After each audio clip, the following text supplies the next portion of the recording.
আসসালামু আলাইকুম। আমি মোহাম্মদ কামরুজ্জামান। আমি আমার অভিজ্ঞতার আলোকে ভিডিও তৈরি করি।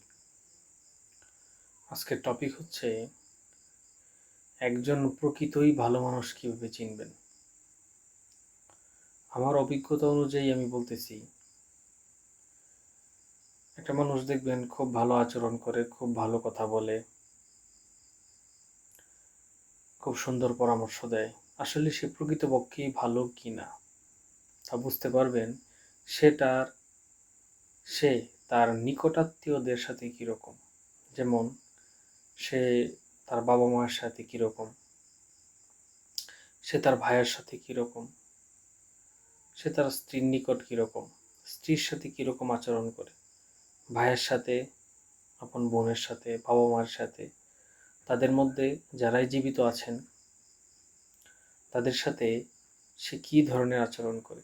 তার এই নীতিবাক্যগুলো, তার ভালো উপদেশগুলো, ভালো কাজের কথাগুলো সে কি তাদের সাথে ইমপ্লিমেন্ট করে কি না, সে কি তাদের সাথে ইনসাফ বজায় রাখে কি না, ওইটা আপনি লক্ষ্য করবেন, ওইটা দেখবেন।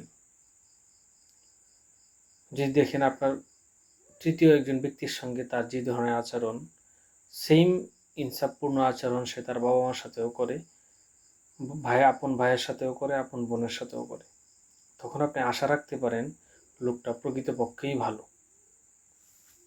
আসসালামু আলাইকুম।